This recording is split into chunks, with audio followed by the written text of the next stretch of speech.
Hello everyone and welcome back once again in the sessions of microeconomics। हम लोग price elasticity of demand पढ़ चुके हैं कि क्या होता है। बेसिकली हमने इलास्टिसिटी ऑफ डिमांड चैप्टर को शुरू किया था, जिसमें हमने 3 टाइप्स ऑफ इलास्टिसिटीज के बारे में सुना, price elasticity, income elasticity and cross elasticity. लेकिन हमने प्राइस इलास्टिसिटी को ही डिटेल में कवर किया है और इसमें हम 5 डिग्रीज कवर कर चुके हैं और मेथड्स जो मेजरमेंट के हैं उन्हें कवर हमने कर लिया है। देखो, आज का जो हमारा टॉपिक है वो बहुत ही आसान सा टॉपिक है। आपको सिर्फ 2 बातों के बारे में दिमाग में रखना है कि what do we mean by elastic demand and what do we mean by inelastic demand. अगर आपको इलास्टिक और इन इलास्टिक डिमांड मतलब मांग लोचदार का क्या मतलब है, बेलोचदार का क्या मतलब है, अगर आपको ये 2 मतलब पता है, आपके माइंड में है, तो आपको ये फैक्टर्स बहुत ही आसानी से समझ में आ जाएंगे। तो आज हम एक ही टॉपिक कवर करेंगे इलास्टिसिटी ऑफ डिमांड का, जिसमें हम कौन से फैक्टर्स हैं या कौन से डिटर्मिनेंट्स हैं जो प्राइस इलास्टिसिटी ऑफ डिमांड को इफेक्ट करते हैं, मांग की कीमत लोच को प्रभावित करने वाले तत्व। तो देखो, सबसे पहले मैंने आपको बताया कि 2 बातों को ध्यान में रखना है। तो इलास्टिक का मतलब क्या होता है और इन इलास्टिक का मतलब क्या होता है। देखो, इलास्टिक का मतलब क्या होता है। इलास्टिक का मतलब है कि जब प्राइस बदल रहा है तो डिमांड में भी बदलाव हो रहा है। जब प्राइस में चेंज हो रहा है तो उसकी वजह से क्वांटिटी डिमांडेड में भी हमें चेंजेस देखने को मिलते हैं।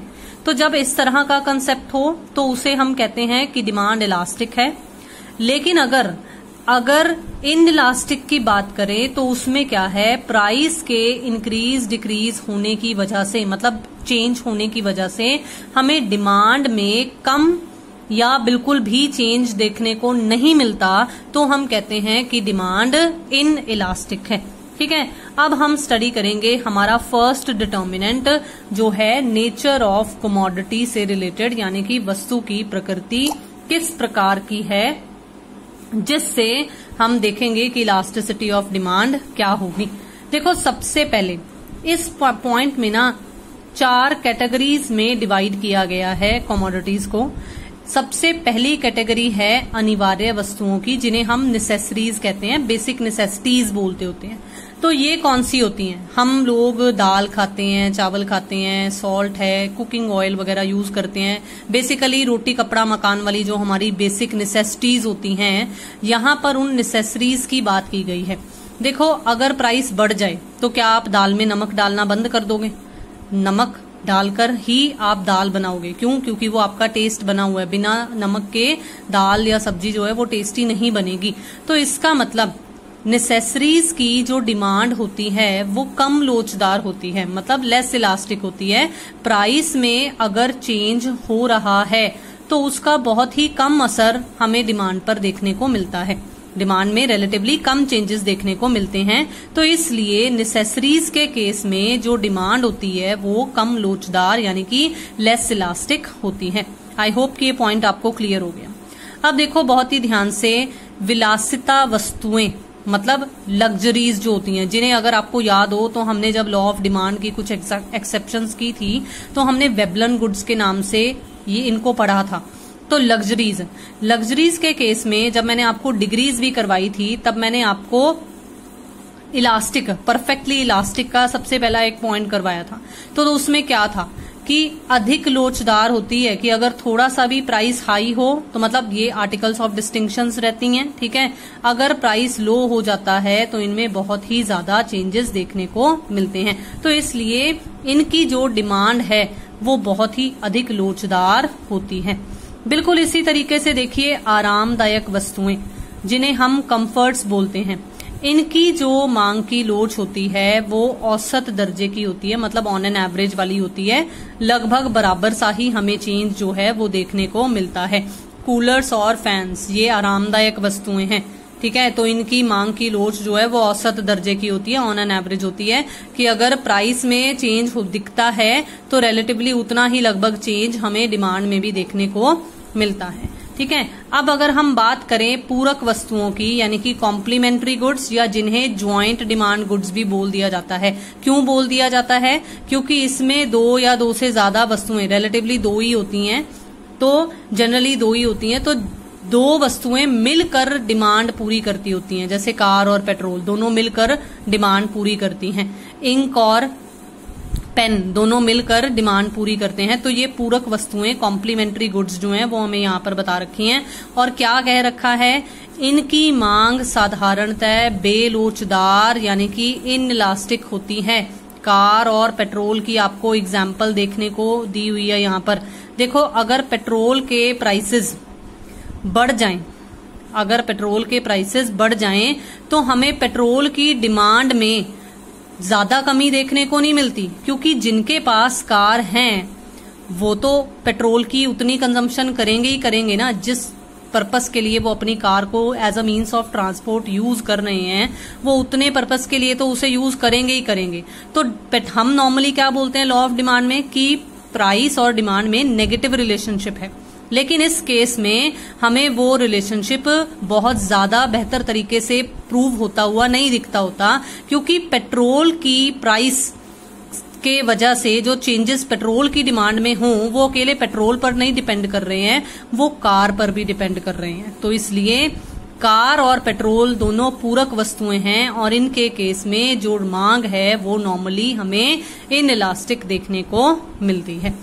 अब देखो सेकंड पॉइंट है प्रतिस्थापन यानी कि स्थानांपन्न वस्तुओं की उपलब्धि, अवेलेबिलिटी ऑफ सब्स्टिट्यूट्स। देखो सिंपल सी बात है, ऑप्शंस अवेलेबल है।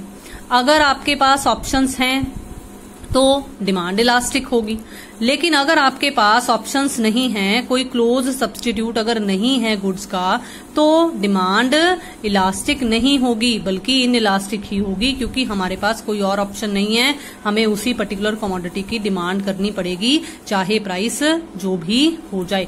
तो जिन वस्तुओं के स्थानांपन्न उपलब्ध होते हैं, मतलब जिन कमोडिटीज के क्लोज सब्स्टिट्यूट्स अवेलेबल होते हैं, जैसे मैंने यहाँ पर एक एग्जांपल ली है, स्लाइस और माजा दोनों ही मैंगो ड्रिंक्स हैं। ठीक है, इनकी मांग अधिक लोचदार होती है। अगर इधर चेंज देखने को मिला, प्राइस अगर ये महंगी हुई तो लोग माजा कंज्यूम करना शुरू कर देंगे, अगर माजा महंगी हुई तो वो स्लाइस कंज्यूम करना शुरू कर देंगे। तो इसलिए इनकी जो मांग है वो अधिक लोचदार होती है, क्योंकि ऑप्शन अवेलेबल है। We can shift from one commodity to another commodity। लेकिन जिन वस्तुओं के स्थानांपन्न नहीं होते हैं, या यूं कह लो कि वो कमोडिटीज जो आपस में कोई क्लोज सब्स्टिट्यूट नहीं है, उनकी मांग अपेक्षाकृत बेलोचदार होती है, क्योंकि उसमें एक कंज्यूमर के पास ऑप्शंस अवेलेबल नहीं है, वो शिफ्ट नहीं कर सकता है। अगर प्राइस में कोई चेंज होता है तो उसे रिलेटिवली उसी कमोडिटी की डिमांड करनी पड़ती है। आई होप कि ये पर्टिकुलर पॉइंट जो मैंने दो आपको बताए हैं, नेचर ऑफ कमोडिटी से रिलेटेड और प्रतिस्थापन वस्तुओं से रिलेटेड, यानी कि अवेलेबिलिटी ऑफ सब्स्टिट्यूट से रिलेटेड, ये दोनों पॉइंट्स आपको क्लियर हो गए होंगे। अब हम नेक्स्ट मूव ऑन करेंगे कि हमारे पास कौन सा पॉइंट है। देखिए नेक्स्ट पॉइंट है हमारे पास गुड्स विद डिफरेंट यूजेस, विभिन्न उपयोगों वाली वस्तुएं। Demand is generally elastic when goods have different uses, for example milk. On the other hand, those goods which have less or no alternative use have inelastic demand। देखो जिन वस्तुओं के विभिन्न उपयोग होते हैं उनकी मांग अधिक लोचदार होती है, जैसे दूध। अब देखो इसको भी फिर से डिटेल में समझो कि ये क्या है। मान लो दूध का जो प्राइस है वो बढ़ जाता है। अगर दूध का प्राइस बढ़ जाता है तो हम दूध को सिर्फ कंजम्पशन की बजाय हम बाकी जो स्वीट्स बनाने के लिए या खीर बनाने के लिए हम यूज करते हैं, हम वो यूज करना बंद कर देंगे। इसका मतलब प्राइस में जब चेंज हुआ तो डिमांड पर हमें असर देखने को मिला। तो इसीलिए ऐसी कमोडिटीज जिनके विभिन्न उपयोग हों उनकी मांग अधिक लोचदार पाई जाती है, लेकिन ऐसी कमोडिटीज जिनके विभिन्न उपयोग नहीं होते हैं उनकी डिमांड लेस इलास्टिक पाई जाती है। अब देखो नेक्स्ट पॉइंट, नेक्स्ट पॉइंट है पोस्टपोनमेंट ऑफ द यूज, यानी कि उपभोग का स्थगन। देखो स्थगन मतलब होता है स्थगित कर देना, पोस्टपोन कर देना, टाल देना। तो when the use of the goods can be postponed in या for future, then the demand of such goods is said to be elastic, otherwise they have inelastic और less elastic demand। अगर हम कहते हैं कि चलो आज नहीं कल इसका यूज कर लेंगे, तो इसका मतलब हम लोगों को स्कोप मिल गया कि हम ऑप्शंस और दूसरे अभी सिलेक्ट कर सकते हैं। जब हमें लग रहा है कि हमें अभी आज नहीं इसका इस्तेमाल करना, हमें आज अपनी इनकम को किसी और कमोडिटी को खरीदने के लिए यूज करना है, तो इसका मतलब उसकी डिमांड पर असर पड़ा, तो इसलिए इलास्टिक रही। लेकिन अगर हमें आज ही खरीदना है, जैसे मान लो कोई बीमार है तो मेडिसिन खरीदनी है, तो मेडिसिन हम आज ही खरीदेंगे, क्योंकि मेडिसिन को खरीदने के लिए जो डिमांड की जा रही है उसे फ्यूचर के लिए पोस्टपोन नहीं किया जा सकता। तो इसलिए मेडिसिन का प्राइस चाहे आज हाई ही क्यों ना हो, लेकिन हम तब भी वो डिमांड करेंगे। तो इसका मतलब प्राइस हाई या लो जाने की वजह से इन इलास्टिक डिमांड रह रही है, मतलब डिमांड में कोई भी चेंज नहीं हो रहा। किसकी एग्जांपल दी है मैंने? मेडिसिन की एग्जांपल। ठीक है, अब देखो जिन वस्तुओं के उपभोग को भविष्य के लिए स्थगित किया जा सकता है उनकी मांग लोचदार होती है। अब इसमें मैंने यहाँ पर एग्जांपल आपको दे रखी है। देखो सीमेंट है, रेत है, बजरी होती है, हम बेसिकली इन चीजों का इस्तेमाल घर बनाने के लिए करते हैं। ठीक है, अगर हम कहते हैं कि चलो थोड़े टाइम और रुक कर फिर हम कंस्ट्रक्शन शुरू कर लेंगे, इसका मतलब इन कंस्ट्रक्टिव मटेरियल्स की डिमांड जो है वो टाली जा सकती है, डिमांड पर असर पड़ रहा है, तो इसलिए ये इलास्टिक है। ठीक है, लेकिन ये आपको ऑलरेडी मैंने समझा दिया कि भविष्य के लिए अगर स्थगित नहीं किया जा सकता तो मांग कम लोचदार होती है। अब देखो नेक्स्ट पॉइंट, फिफ्थ पॉइंट, उपभोक्ता की आय यानी कि इनकम। जिन लोगों की आय बहुत ही अधिक या बहुत ही कम होती है, उनके द्वारा मांगी जाने वाली वस्तुओं की मांग बेलोचदार होती है, क्योंकि बहुत अधिक वालों को कोई फर्क नहीं पड़ता अगर प्राइस बढ़ भी रहा है तो, और बहुत कम वाले already lower level of goods को, इंफीरियर गुड्स को कंज्यूम कर रहे होते हैं, और इसीलिए उन्हें भी वस्तुओं की मांग से कोई भी फर्क नहीं पड़ता, मतलब उसके प्राइस के इंक्रीज डिक्रीज से कोई भी फर्क नहीं पड़ता। लेकिन जो होते हैं मिडिल इनकम ग्रुप वाले लोग, मध्यम वर्ग वाले लोग होते हैं, उनकी द्वारा मांगी जाने वाली वस्तुओं की मांग लोचदार होती है। क्यों? क्योंकि उन्हें अपनी चादर के हिसाब से पैर पसारना पड़ता है, तो इसलिए अगर प्राइस बढ़ जाता है तो उस केस में वो डिमांड को कम करते हैं। ठीक है, जैसे अनियन का प्राइस, प्याज का दाम अगर बढ़ जाता है तो देखें ना कि लोग, मिडिल क्लास वाले लोग जो होते हैं वो उसकी कंजम्पशन कम करना शुरू कर देते होते हैं। तो ये एग्जाम्पल हमें रिलेटिवली हर साल देखने को मिलती होती है। तो इसलिए ज्यादा असर किस पर पड़ता है? मिडिल इनकम वाले ग्रुप्स पर पड़ता है, लोअर लेवल वाले इनकम ग्रुप्स पर या हाई इनकम ग्रुप पर नहीं पड़ता है। ठीक है, अब देखो नेक्स्ट पॉइंट। नेक्स्ट पॉइंट है हैबिट ऑफ द कंज्यूमर, यानी कि उपभोक्ता की आदत। इसको ना मैं पहले एक एग्जाम्पल देकर ही आपको समझा देती हूँ। मान लो कोई अल्कोहल एडिक्टेड है, अब अल्कोहल महंगी भी हो जाएगी तब भी वो शराब तो पिएगा ही पिएगा ना। क्यों? क्योंकि वो उसकी हैबिट है। तो इसलिए when a consumer is habitual regarding the demand of certain goods, then demand is said to be inelastic. Price चाहे बढ़ जाए चाहे कम हो जाए, वो डिमांड उतनी करेगा ही करेगा, अदरवाइज ये इलास्टिक रहेगी। मतलब अगर हम हैबिचुअल नहीं हैं तो डिमांड इलास्टिक रहेगी, लेकिन अगर हम हैबिचुअल हैं तो हम उसी पर्टिकुलर चीज को कंज्यूम करना चाहेंगे इररिस्पेक्टिव ऑफ इट्स प्राइस, मतलब चाहे प्राइस इंक्रीज हो रहा हो या डिक्रीज हो रहा हो, irrespective of any change in the price. लोगों को जिन वस्तुओं की आदत पड़ जाती है उनकी मांग बेलोचदार होती है। आगे देखो, फिर से इनकम से ही रिलेटेड एक पॉइंट है, लेकिन बहुत ही अच्छा पॉइंट है। Proportion of income spent on a commodity. देखो, एक कंज्यूमर अपनी लाइफ प्रोसेस में, डे टू डे अपनी एक्टिविटीज में बहुत सारी कमोडिटीज पर खर्चा करता है, बहुत सारी कमोडिटीज पर अपनी इनकम को खर्च करता है। अब वो कमोडिटीज कैसी हैं, ये उसी पॉइंट से रिलेटेड एक पॉइंट है।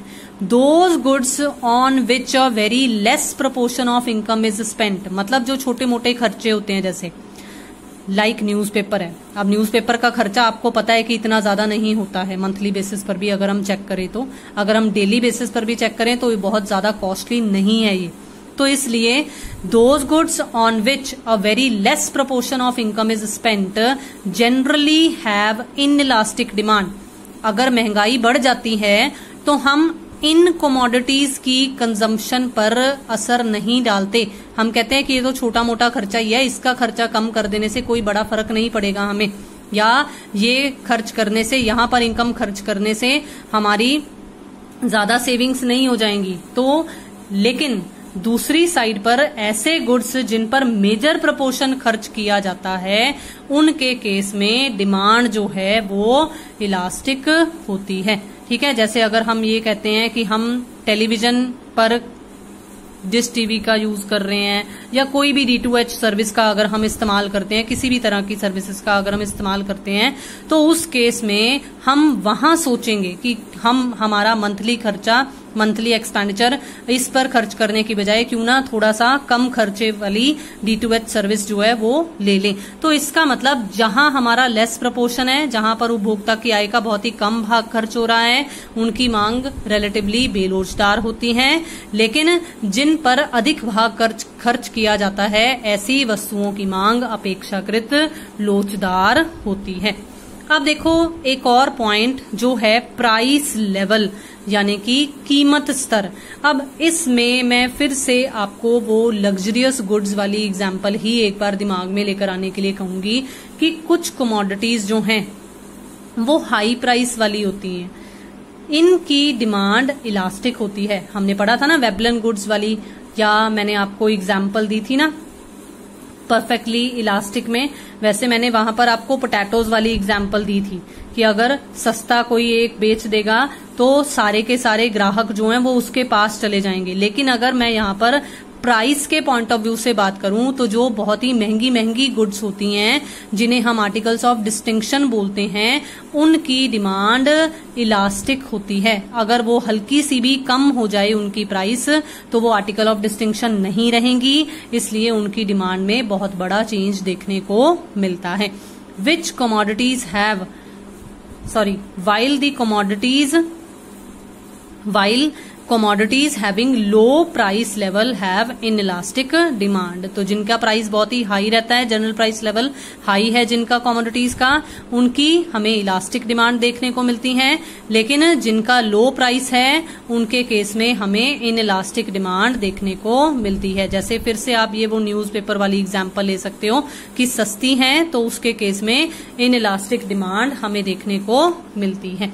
ठीक है, अभी आई डोंट थिंक कि मुझे यहाँ पे हिंदी में पढ़ने की जरूरत है ये कि क्या लिखा हुआ है।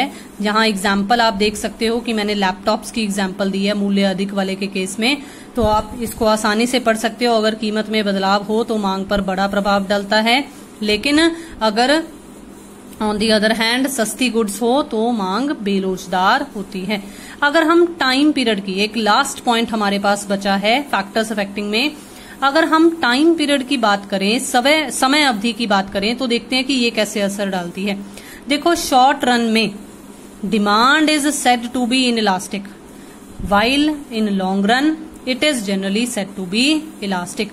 देखो, जब शॉर्ट रन है, जब थोड़ा अल्प समय होता है, मतलब एक छोटा सा ही टाइम पीरियड है, मतलब आज ही मैंने डिसीजन लेना है, मैंने 1 घंटे में ही डिसीजन लेना है, तो उस केस में क्या है, मेरे पास मेरी इनकम भी लिमिटेड है, मेरे पास वो सामने जो प्रोडक्ट्स अवेलेबल हैं वो भी लिमिटेड है, तो मुझे अपनी गिवन इनकम से उस गिवन प्रोडक्ट के लिए जो डिमांड है उसका डिसीजन अभी लेना पड़ेगा।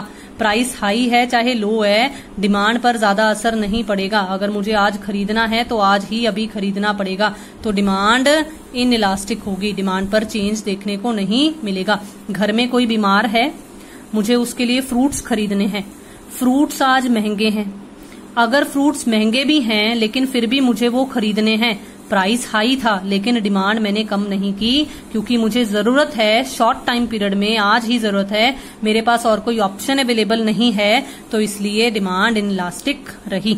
लेकिन अगर मैं लॉन्ग रन की बात करूं, लॉन्ग रन की बात करूं तो उस केस में जनरली मुझे डिमांड इलास्टिक देखने को मिलेगी, क्योंकि मेरे पास ऑप्शंस भी अवेलेबल हो सकते हैं, मैं पोस्टपोनमेंट कर सकती हूँ यूज का, इसलिए मुझे लॉन्ग रन में डिमांड इलास्टिक देखने को मिलेगी। आई होप कि जो मैंने आज आपको ये फैक्टर्स अफेक्टिंग वाला कंसेप्ट समझाया है ये आपको समझ में आया होगा। Once again I would like to tell you, अगर आपने अभी तक चैनल को सब्सक्राइब नहीं किया है तो काइंडली जल्दी से चैनल सब्सक्राइब कर दीजिए, बेल आइकन प्रेस करना बिल्कुल मत भूलिएगा, शेयर कीजिए वीडियोस को एंड लाइक कीजिए वीडियोस को। Thank you so much and have a nice day.